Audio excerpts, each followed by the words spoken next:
Yo les amis, c'est Kazin, j'espère que vous allez bien et installez-vous confortablement, on va parler de Écarlate et Violet, tout simplement la première série qui a ouvert le bloc, donc Écarlate et Violet 1, qui est sorti en fin mars 2023, donc la série elle est toute jeune, elle a même pas encore un an, oui c'est vrai que ça met du temps, sachant que, rappelle-toi, on avait eu en début d'année 2023 Zénith Suprême, qui franchement avait clôturé épée et bouclier de façon magistrale, évidemment.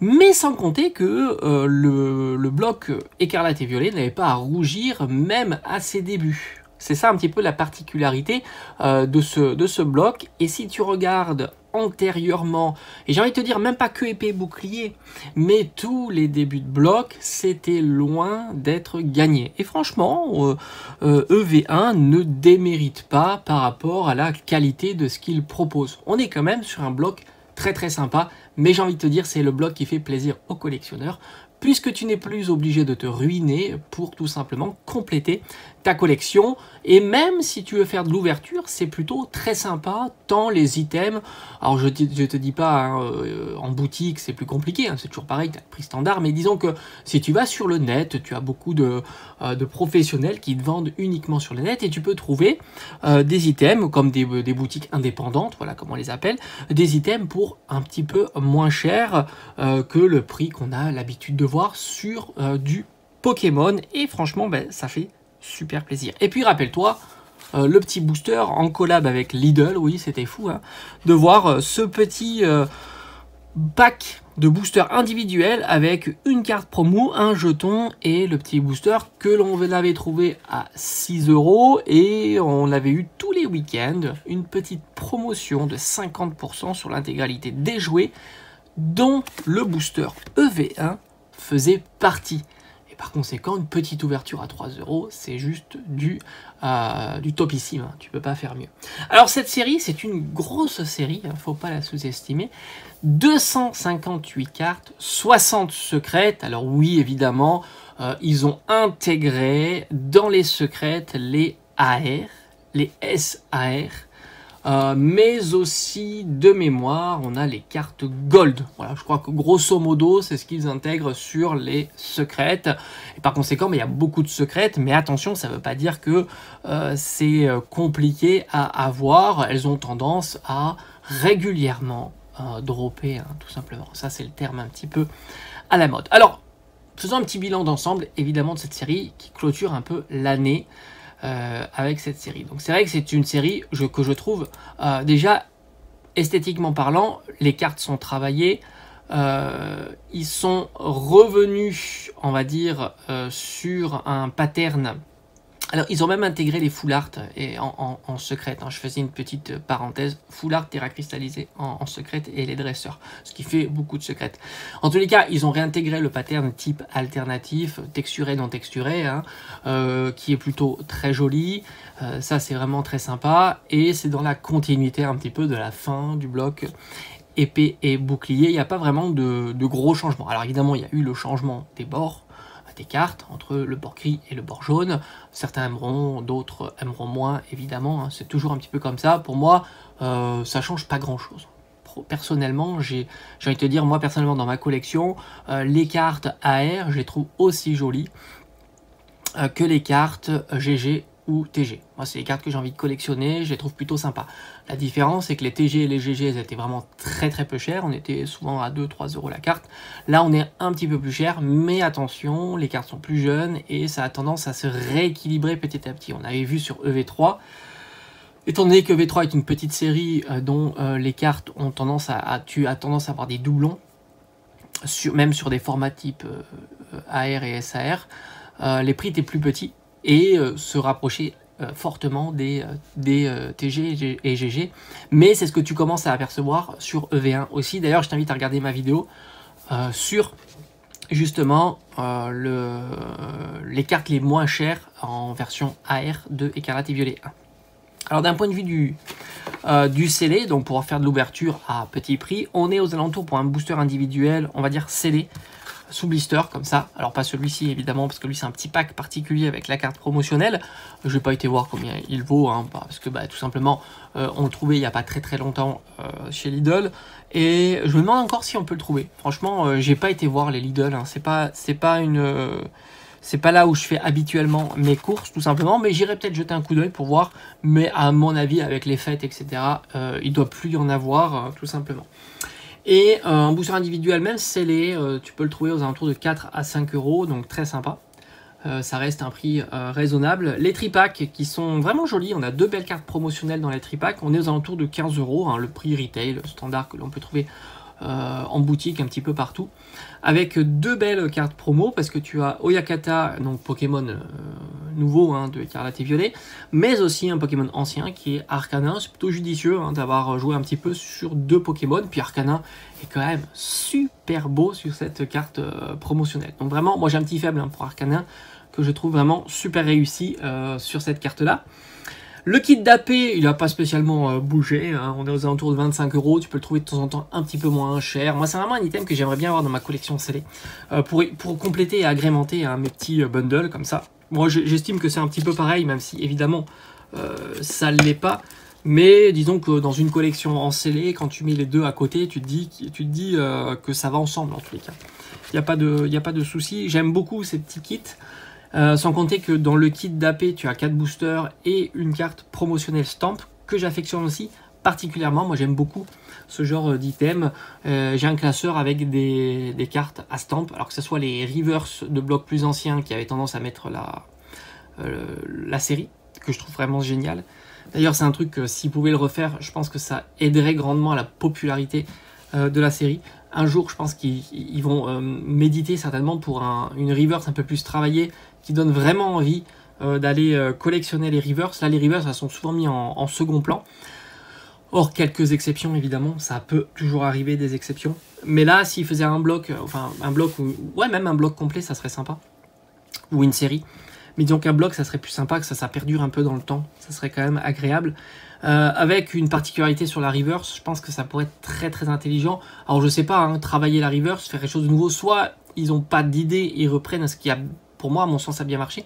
Un petit peu comme les reverse je crois que c'est le bloc, c'est quoi le bloc X ou quelque chose comme ça.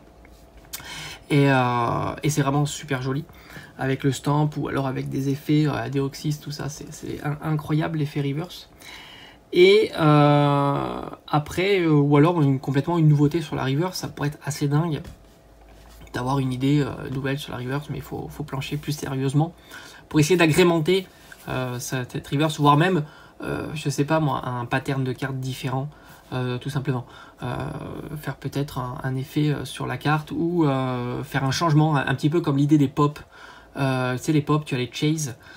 C'est des pop qui sont censés être la même, mais qui a une différence sur la version de la pop, quoi. Donc tout ça, ça serait à travailler, ça relancerait, je pense, un petit peu l'idée de collection, hein, tout simplement, dans Pokémon. Une idée un peu de chase, ça pourrait être sympa, des reverse, t'as une reverse classique qui loot comme ça, puis t'entends, t'as une reverse un peu différente, un peu comme ils avaient fait avec la Master Ball, mais sur le design même du Pokémon, ça pourrait être très sympa, tu vois, t'as le Pokémon qui est comme ça, et rajouter, je sais pas moi, derrière un petit étart, ou une petite particularité, ou une casquette, un item, ou une chose comme ça, un petit peu comme les chase dans les pop, ça serait pas mal.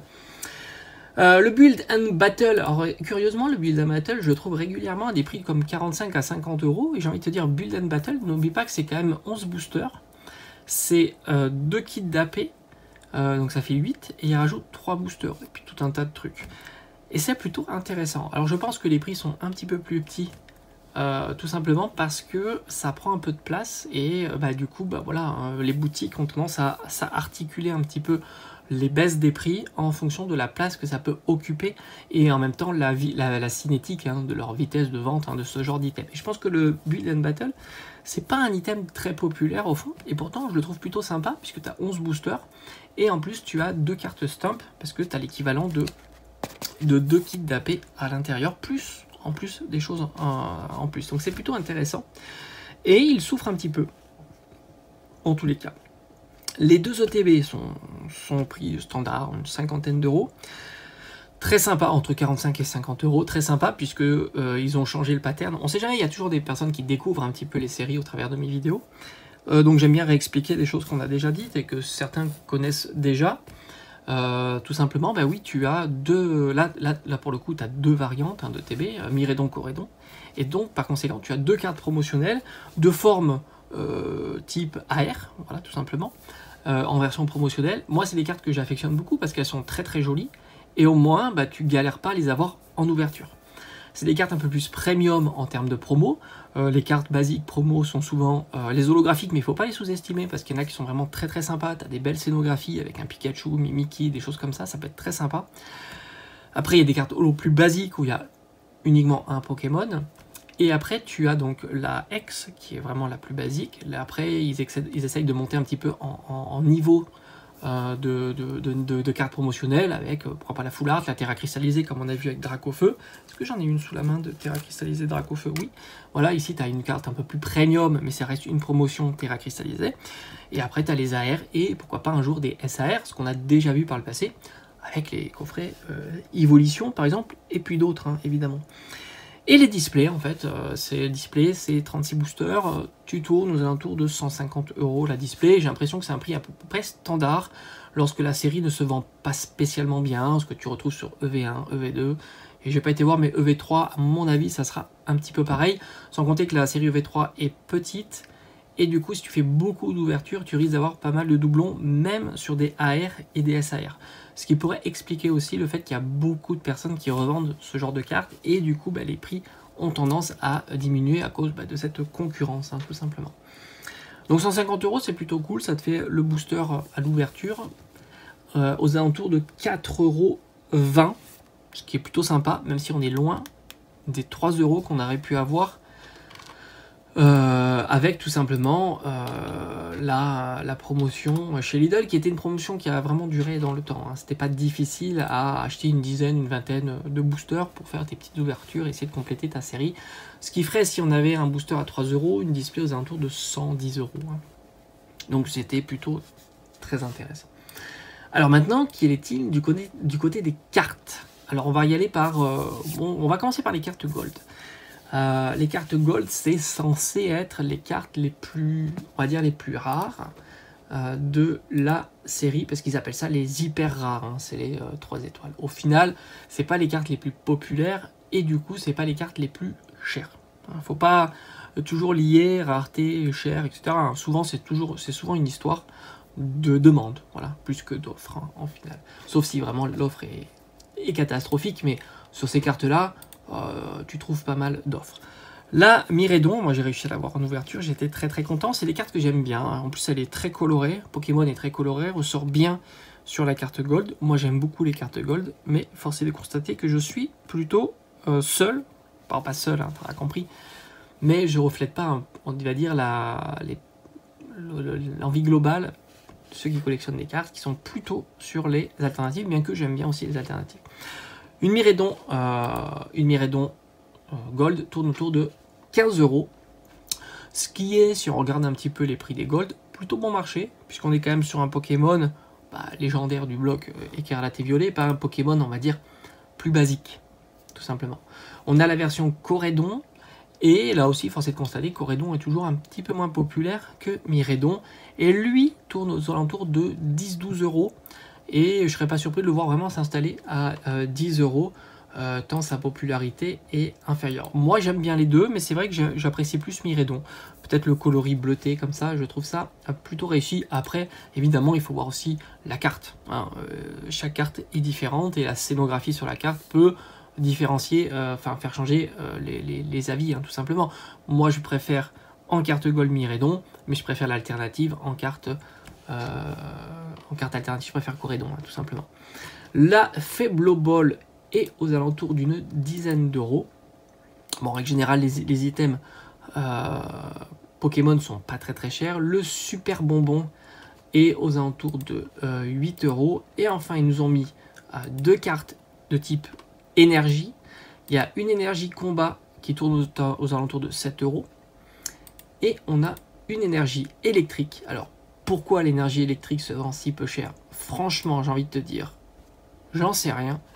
Mais elle est aux alentours de 4 à 5 €. Franchement, l'énergie électrique, pourtant je la trouve aussi jolie que l'énergie combat. Je sais pas pourquoi elle est si peu chère. Alors maintenant, on va aller dans les SAR. Les SAR, c'est la deuxième plus grosse rareté. Il y a, on va dire, deux grosses SAR, dans trois grosses SAR qui se distinguent des autres, à savoir ce Gardevoir, qui est magnifique. Donc là, on est sur un Pokémon ancien, populaire, avec, j'ai envie de dire, une belle scénographie. Franchement, la carte est vraiment réussie. Moi, j'avais eu la chance de l'avoir à 25 €. Je trouvais que c'était un prix très très très bon pour une carte comme ça. 25 € pour une SAR, c'est plutôt sympa. Là, en ce moment, on est plutôt aux alentours de 35 €. C'est un prix que j'avais déjà constaté depuis très longtemps et j'ai l'impression que c'est un prix un peu plancher pour cette carte-là. Après, les prix ne veulent pas dire grand-chose parce que, encore une fois, c'est toujours pareil, hein, tu peux trouver évidemment moins cher. Hein. Il ne faut pas oublier que ce sont des cartes à collectionner. Donc par conséquent, tu peux trouver soit dans des petites annonces, soit dans les vides-greniers, des choses comme ça, des prix inférieurs à ça. Hein. Ça c'est évident. Sans compter que l'État joue aussi sur le prix de la carte. Certaines cartes auront de tout petits défauts qui feront qu'elles seront toujours considérées comme near mint. Hein. Attention, near mint ne veut pas dire sans défaut. Near mint, je veux juste dire que la note, si elle se faisait grader, elle aurait entre grosso modo 7 et 8. Et mint, c'est au-dessus. Et même mint, ça ne veut pas dire sans défaut. Il peut y avoir un point blanc, 2 points blancs ou des petites choses comme ça qui font que la carte est aussi en état mint. Ça veut dire grosso modo 8, 9, 10 ou quelque chose comme ça. Après, ça dépend évidemment les sociétés de gradation. Et par conséquent, ce que je voulais dire, c'est que le vendeur qui voit qu'il a une petite carte avec un défaut aura tendance tout simplement à baisser le prix de sa carte et tu peux avoir la carte qui est en état tout à fait bon, moins cher que le prix de 35 €. Après, on a Corédon, donc comme je t'ai dit, hein, c'est l'alternative que moi je préfère par rapport à Miraidon. Je trouve que la scénographie est plus sympa, la jungle avec des dents devant, je trouve que ça marche plutôt très très bien. Et puis là, pour le coup, j'aime beaucoup Corédon, comment il est représenté. Et lui aussi, c'est une carte aux alentours de 35 €. Et là aussi, j'ai envie de te dire, 35 €, ça a l'air d'être un prix que j'ai observé depuis plusieurs semaines, voire plusieurs mois sur cette carte-là. Et enfin, Miraidon est plus cher et il tourne aux alentours de 40 €. Donc là, tu as vraiment les 3 SAR Pokémon les plus chers de cette série-là. Ce qui fait que, au global, la série est plutôt bon marché. Alors je dis plutôt bon marché parce que n'oublie pas qu'on a 60 secrètes et dont beaucoup de secrètes sont des AR. Et les AR, bah, il y en a beaucoup et il faut compter au minimum, on va dire, globalement 5-6 € pour une AR. Donc évidemment, ça va alourdir considérablement ton, je ne vais pas dire master set, mais ton full set, tout simplement. Parce que c'est vrai que les reverse, bon, certains font les reverse pour compléter. Fortivoire est aux alentours de 15 €. Très sympa l'illustration. Franchement, je les trouve jolies. Hein. Après, on peut ne pas aimer Fortivoire, évidemment. Mais j'ai envie de te dire, dans ces cartes-là, c'est même plus un affect du Pokémon. La carte est belle en soi. C'est un peu comme un tableau, hein, c'est un peu comme une œuvre d'art, on va dire. La carte est vraiment très bien réalisée. Alors évidemment, là, par exemple, je suis devant un Route Fer. Route Fer, c'est pas le Pokémon le plus populaire. Mais si tu fais abstraction du Pokémon, franchement, la carte, elle est splendide. T'as une espèce de galaxie derrière, t'as une scénographie qui est bien faite, t'as une vue plongeante comme ça, ou à contre-plongée. Enfin, dans tous les cas, c'est réussi. Et malgré tout, la carte vaut pas plus de 10 €. Voilà, 10 € pour cette carte-là, c'est vraiment très très sympa. J'ai envie de te dire, je vais pas dire cadeau parce qu'on ne sait jamais, hein. On sait jamais où le cadeau va diminuer, tu vois. Mais j'ai envie de dire, c'est vraiment très très sympa de pouvoir avoir une SAR de cette qualité-là pour, je trouve, un prix vraiment intéressant. Après, là, on peut plus discuter sur un Philanthrope parce que c'est vrai que même la scénographie, le fait de pas voir l'ensemble du Pokémon. Alors oui, je sais qu'il y a une continuité avec la AR, avec un sécateur, mais il y a quand même quelque chose qui est... voilà, peut-être qu'il y aurait eu un travail différent à faire, je sais pas. Elle fait un peu plus simpliste, etc. Mais en tous les cas, cette carte-là, tu peux la trouver pour alentours de 6 à 7 €. Son prix est vraiment très très intéressant. Très très intéressant, et puis sans compter que n'oublie pas que c'est des cartes qui sont très très bien réalisées, très bien texturées, et ça aussi c'est agréable d'avoir des cartes en soi de qualité, on va dire, premium. Alors maintenant, d'un point de vue des dresseurs, parce que tu as des SAR dresseurs aussi, tu as Mimosa hein, qui fait figure de carte la plus chère. Rappelle-toi Mimosa qui valait une fortune à sa sortie, mais c'était un petit peu le contexte de l'époque. Hein. C'était le bloc nouveau, on ne savait pas trop comment ça allait réagir, et par conséquent, bah, les prix étaient chers, et puis tout s'est cassé la figure, et là, on s'installe sur quelque chose de plus normalisé, on va dire, qu'on a plus l'habitude d'avoir sur ce genre de série, et sur ce genre de cartes. Et on a une Mimosa qui tourne grosso modo à 30 € pour cette carte-là. Là aussi, tu peux faire de bonnes affaires, hein, parce que Mimosa, c'est, en tous les cas chez nous, les cartes dresseurs ou dresseuses ne sont pas populaires, du moins dans l'immédiat. Après, avec les années, c'est un petit peu différent. La collection fait que certaines cartes dresseurs ont tendance quand même à prendre de la valeur.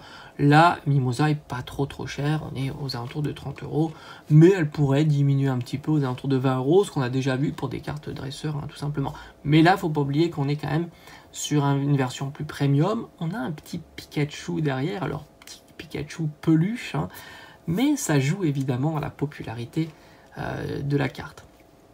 Allez savoir si ça va continuer ou pas à diminuer. Après, tu as Pania en version SAR que tu trouves aux alentours de 9-10 €. Là aussi, c'est des prix, j'ai envie de te dire, c'est cohérent. Hein. Zénith Suprême proposait aussi de très belles cartes type SAR. Hein. Là, c'était des GG alternatifs, mais au final, c'était un petit peu pareil. Et elles étaient vraiment très bon marché. Hein. Tu retrouvais des cartes entre 5 et 10 € sans trop de difficultés. Jacques est au même prix, en train de faire dodo. Très sympa aussi la carte. Elle est plutôt amusante. Et enfin, on aura Pepper qui est aux alentours d'une dizaine d'euros aussi pour cette carte-là. Donc grosso modo, les dresseurs SAR sont quand même beaucoup moins sollicités, moins demandés, hein, tout simplement. Alors, une fois qu'on a fait ce tour-là, on va aller regarder les deux Terra cristallisés. Alors, tu le sais, le Léviator Terra cristallisé, ou alors tu le sais pas, mais je te l'apprends, était disponible par la suite dans un coffret, un très gros coffret, où tu pouvais d'ailleurs retrouver, tu avais la variante Dracofeu et Léviator. Alors, c'est vrai qu'il aurait été sympa d'avoir mis un Léviator nouveau, Terra cristallisé, je pense que ça aurait été sympa. Sans compter que je leur donne un petit tuyau, mettez-nous du Terra cristallisé alternatif, mais pas brouillon, comme tu as pu le voir avec la carte Dracofeu de V3 ou 4.5. Mettez-nous quelque chose de clair et limpide. Lui, il est assez clair, mais derrière un background, quelque chose de travaillé, mais limpide. Et non pas quelque chose de brouillon. Ça pourrait être très sympa. Donc le coffret Léviator Terra cristallisé a fait que la carte allait baisser, hein, forcément. Ça, je vous l'avais dit plusieurs fois en vidéo. C'est un peu logique, parce que pour avoir une carte, soit tu l'as en ouverture, soit tu l'achètes. Là, c'est soit tu achètes le coffret, soit tu l'as en ouverture, soit tu l'achètes. Et par conséquent, tu as différentes méthodologies pour la carte. Il y en a qui l'ont déjà et qui vont du coup, qui achètent quand même le coffret parce qu'ils aiment bien acheter les coffrets, faire des ouvertures, etc. Et tu as d'autres cartes qui vont circuler, puis il y a ceux qui achètent le coffret mais qui ne veulent pas la carte, ou que sais-je. En tous les cas, il y a plus de cartes qui arrivent. Et du coup, c'est ce qui se passe. Et là, tu t'aperçois que c'est une carte que tu peux trouver aux alentours de 8 €. Voilà. Elle était beaucoup plus chère il y a quelques mois, évidemment. Et d'ailleurs, si tu regardes Arcanin, qui lui n'est pas une carte que tu peux trouver dans un coffret, et il est globalement deux fois plus cher, puisqu'il est aux alentours de 20 €. Et c'était pas le cas il y a quelques mois. Avant, c'était Léviator qui était plus cher que Arcanin. Mais comme tu peux voir, il y a des mécanismes que tu peux prédire, évidemment. Alors tu peux pas prédire qu'un coffret va sortir à l'effigie de Léviator, évidemment. Mais au moment où tu sais que le coffret va sortir, on l'avait su il y a plusieurs mois, tu sais que maintenant, moi Léviator par exemple, c'est une carte que je voulais acheter dans ma collection. Quand j'ai su qu'il y avait ça, j'allais pas acheter Léviator à 20 €, tu vois. Je me suis dit, bon, je vais attendre, je vais voir l'effet qu'il peut y avoir avec le coffret. Ça n'a pas loupé, j'ai trouvé à 10 €, je l'ai acheté. Parce que 10 €, je trouvais que c'était un bon prix. Peut-être que ça sera 5 € dans 6 mois, hein, c'est possible. Mais je me suis dit, 10, ça me va, en tous les cas, pour ma collection. C'est un prix que je veux bien mettre pour ce genre de cartes. Voilà, c'est aussi ça, hein, la collection. C'est à un moment prendre des décisions, de dire est-ce que le budget, il rentre dans le budget que je veux mettre. Oui, je le mets. Après, est-ce qu'il est moins cher? Tant pis, hein, il est moins cher, il est moins cher. Hein. Ça, c'est des choses que tu peux pas maîtriser, évidemment. Alors, du point de vue des full art, j'ai l'impression qu'il n'y a rien d'extraordinaire. Les full art sont, en règle générale, quelque chose d'assez global. La full art est plutôt pas chère, hormis quelques Pokémon. et hormis quelques séries. Mais là, tu le sais, on est quand même sur une série qui souffre pas mal de la tendance sur ces cartes-là. Et on a donc un Miraidon qui vaut à peu près 7-8 euros, un Corédon qui vaut 5-6 euros, Gardevoir qui vaut 7-8 euros, du Magnésion à 5-6 euros. Voilà, grosso modo, tu as le ton. Et puis des cartes plus fragiles encore à 3-4 euros, comme du Fragouin ou autre. D'accord. Après les cartes, les cartes dresseurs, c'est des cartes qui sont pas chères. Même Mimosa, qu'on a vu en SAR, en full art, on va dire, elle est aux alentours de 10 euros. Et grosso modo, ce sont des cartes qui valent moins de 10 euros. Tu as du Pagna à 5-6 euros, etc., etc. Et maintenant, point de vue du AR, les AR, on les a bien traités sur une vidéo, on va dire, précédente, où je t'ai montré toutes les AR bon marché en ce moment. Mais qui dit bon marché, tu as aussi des AR qui sont quand même pas si bon marché que ça, qui ont un certain tarif, dont certains m'intéressent. J'aimerais vraiment me procurer le soporifique, que je trouve vraiment magnifique. Soporifique est une AR que je n'ai pas réussi à voir. Soporifique est aux alentours d'une dizaine d'euros. Alors c'est pas excessivement cher, mais ça reste cher pour une AR de ces séries-là. Certains me diront que 151 c'est beaucoup plus cher, c'est vrai. Ramolos c'est aux alentours de 10 euros. Tu as Tarsal et Kirlia qui étaient les deux plus grosses AR de la série, qui est respectivement à 15 et 20 euros. Tarsal étant plus cher, mais Tarsal fait des swings. Je pense qu'il faut regarder un petit peu plus régulièrement. De temps en temps, tu peux faire de meilleures petites affaires sur cette carte-là. Et enfin, on terminera avec le Riolu qui, lui, est à 10 euros. Voilà, on a fait un tour d'ensemble de cette série-là. Série très intéressante. Rappelle-toi que c'est un beau début de bloc quand même. Faut pas sous-estimer. Regarde XY, regarde même plus ancien que XY, noir et blanc. Tu peux regarder aussi plus récemment Soleil et Lune, qui est pas fou. Soleil et Lune de base, c'est pas exceptionnel. Épée et bouclier, tu l'auras compris. Voilà, c'est aussi parce que pourquoi Écarlate et Violet est plutôt sympa. Alors c'est pas la seule raison, mais en fait c'est qu'ils ont eu pour moi la bonne idée de faire une continuité avec le format de carte type alternatif, ce qu'ils n'avaient pas fait d'ailleurs avec le passage de Soleil et Lune à Épée et Bouclier. Ils avaient abandonné le format escouade type alternatif. Et ça a été une erreur, mais c'est vrai qu'ils avaient ils avaient créé un fin de bloc sur les escouades et ils voulaient pas repartir sur ce format là, mais ils auraient dû rester sur le format un peu alternatif en mettant une scénographie tout simplement. Ils n'ont pas fait ça et c'est vrai que ça a manqué un petit peu, ça c'est sûr. Allez, on se dit à bientôt comme d'habitude. Merci d'avoir regardé la vidéo jusqu'au bout pour ceux qui sont restés jusqu'au bout. Encore une fois, un petit message pour me le dire, ça fait toujours plaisir. Et on se dit à bientôt sur la chaîne, on reste connecté, vous le savez. Allez, ciao ciao.